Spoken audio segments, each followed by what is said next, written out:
White ceiling, the pungent smell of antiseptic, a dull throbbing in my head. Where am I? Why does everything hurt? These questions echo in the void that is my mind, a blank slate where memories should be. The doctors tell me I'm a survivor. A survivor of what? They say it was a plane crash. Jeju Air Flight 7C2216, Bangkok to Muan, but it means nothing to me. It's like trying to grasp smoke. They tell me I'm lucky to be alive, that most of the others weren't so fortunate. 179 souls lost.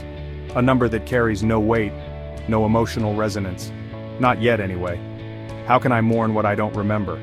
How can I grieve for strangers on a flight that exists only in the sterile pronouncements of doctors and the tearful whispers of nurses? My name, they tell me, is Jinsu. I'm 33 years old. I'm a pilot for Jeju Air, but I wasn't flying that day. I was a passenger heading home for the holidays. Home, another word that draws a blank. The doctors call it post-traumatic amnesia, a self-defense mechanism, they say. My mind, unable to cope with the horror of that day, has simply erased it.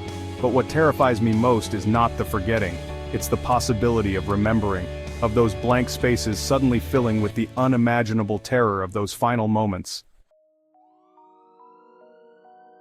News reports flicker on the muted television screen mounted on the wall opposite my bed. I see the wreckage, a mangled carcass of metal still smoldering under a gray, indifferent sky. The rescuers, their faces etched with exhaustion and despair, comb through the debris. The families of the victims, huddled under makeshift tents, their faces a canvas of grief and disbelief. I recognize none of them. The nurses, their voices hushed but filled with a morbid fascination, recount the stories, circulating in the hospital corridors. Tales of heroism and despair, whispers of a catastrophic landing gone wrong. They speak of a plane that hit the runway with the force of a bomb, its landing gear inexplicably retracted. They talk of a deafening explosion, a blinding flash of fire that engulfed the fuselage.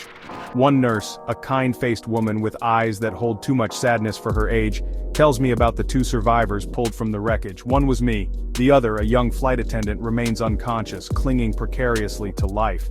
She speaks of the chaos and confusion, the desperate scramble to escape the inferno. She describes the acrid smell of jet fuel and burning flesh. Her words paint a horrifying picture, yet I remain detached, a spectator to my own tragedy.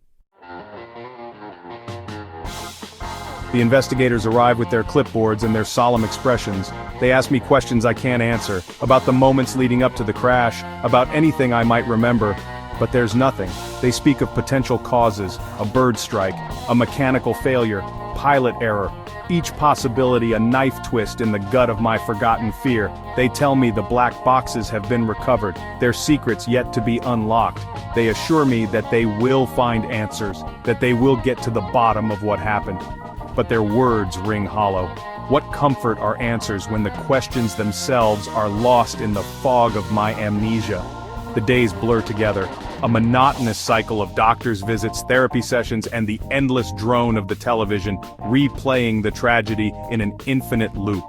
I learn about the victims, the young couple on their honeymoon, the family of 4 returning home from a holiday abroad, the businessman on his way to a crucial meeting.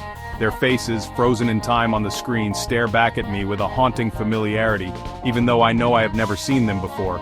I cling to these stories, these fragments of lives lost, hoping that somehow they will spark something, anything within the hollow chambers of my memory.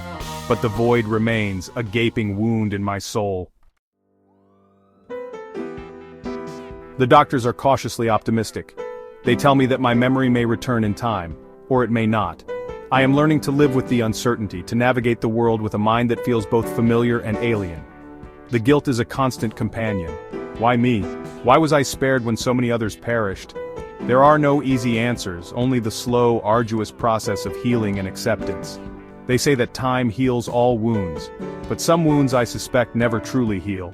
They simply become a part of us, shaping who we are, reminding us of the fragility of life and the preciousness of every breath.